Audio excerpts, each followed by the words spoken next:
Okay, this is the Etsy subreddit Q&A video number 2. And this question is from Who Are Cruz. I'm going to read it. The title is Trying to Open a Shop Soon, Looking for Veteran Tips. And he or she has a number of questions inside the post, so I'm just going to take them one at a time, but I'll read the whole post first. It says, I make embroidered hoops and I'm trying to get a large enough stock of FOs before opening. Not sure what FOs means. First orders. I'm currently on hoop number 2. Oh, finished orders. I think 10 would be enough to start with before setting the shop up. But if you guys think differently, that's why I'm here. My main questions are price point. How do you approximate what you will charge for something?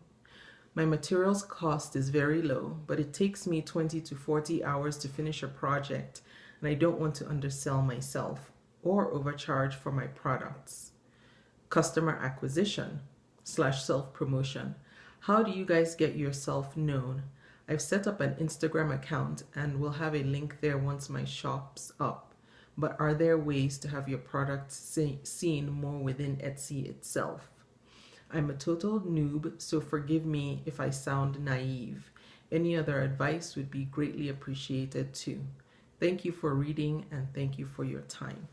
Okay, so Who Are Cruz? Here are my responses.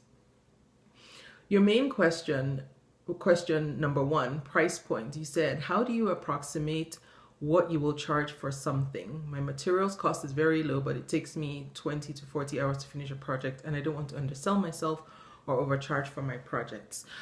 First of all, take into account the cost of your raw materials. If it's low, that's great. That just gives you a larger or a wider profit margin that you can make. Secondly, you need to ask yourself how much you want to make per hour. You don't want to pay yourself less than minimum wage. And so you need to determine what the cost or the price of your time is. Because if you're going to be charging for the amount of time it takes you, if it takes you 20 to 40 hours to finish one project, that's an entire working week. So you need to either figure out how to be more efficient with the time it takes to produce each item, and if that's not possible, then you're probably making products that are higher end, I'm guessing, if they take that long, and then just go ahead and charge a premium price for what you're selling.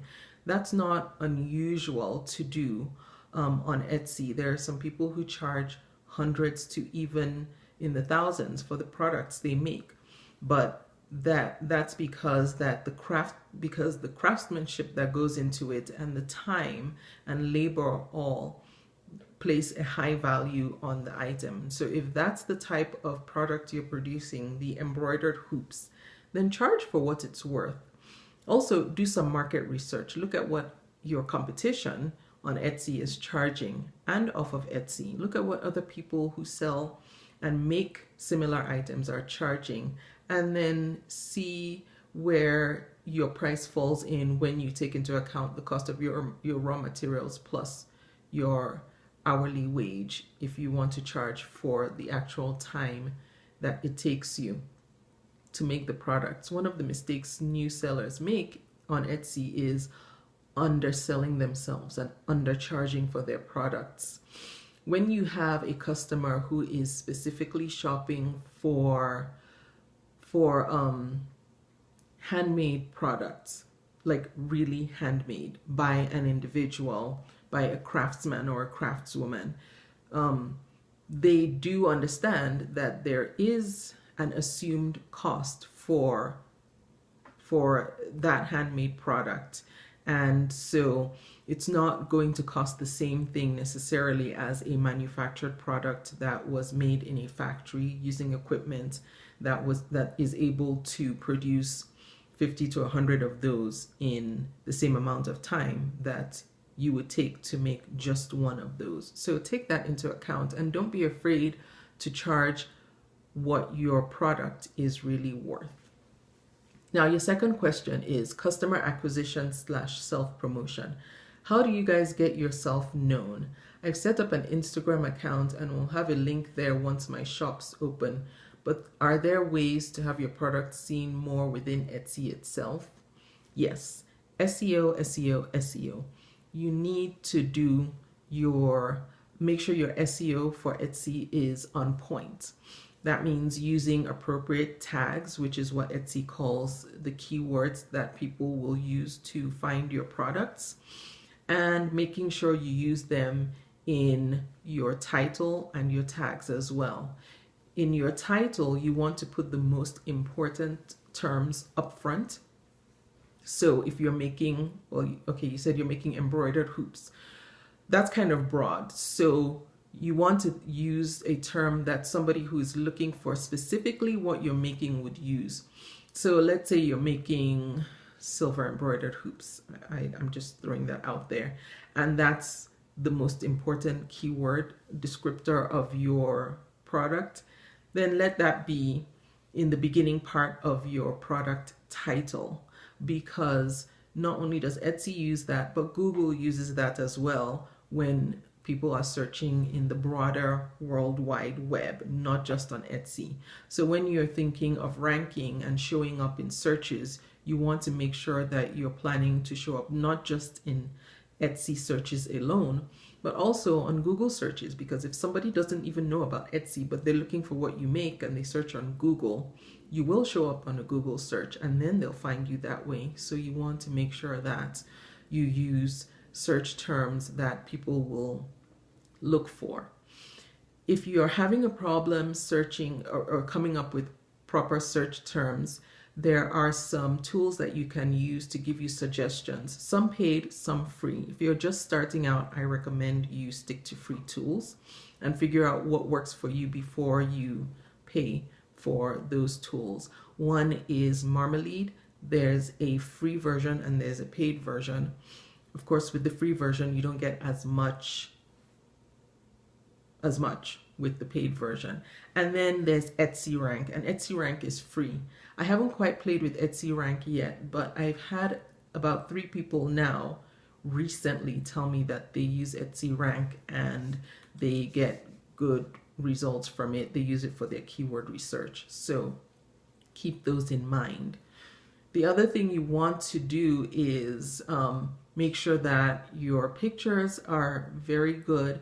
If your pictures aren't great, it will affect whether or not people click through to your shop.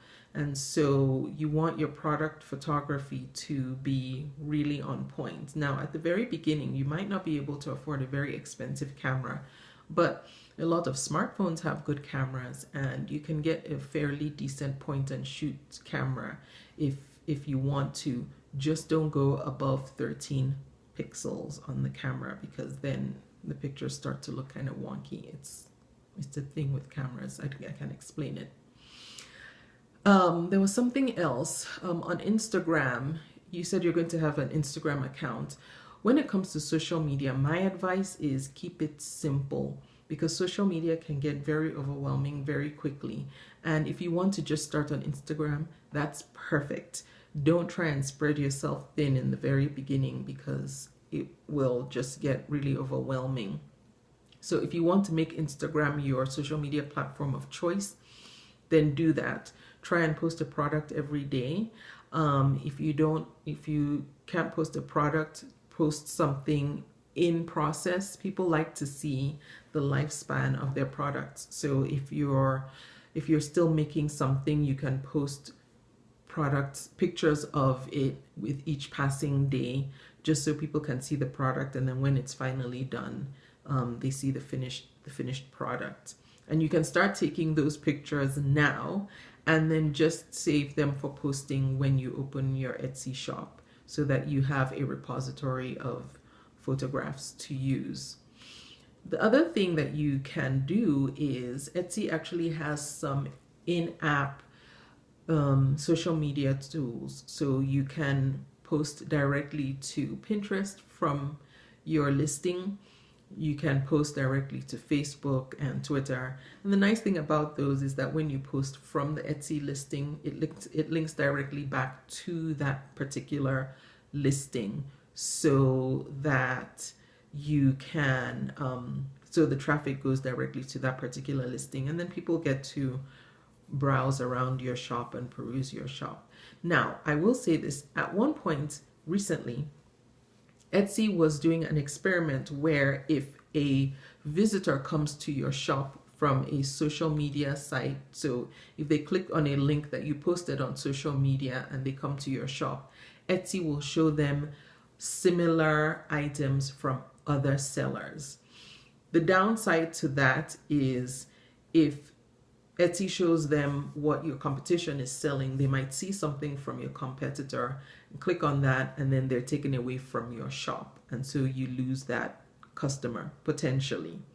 The upside to that is if a buyer or a shopper comes in through someone else's social media link, your products will, it's possible that they will be shown on that person's listing as well. And so you, in that case, have the opportunity to attract someone else. If you have a really great picture of your product, attract someone from another listing over to yours.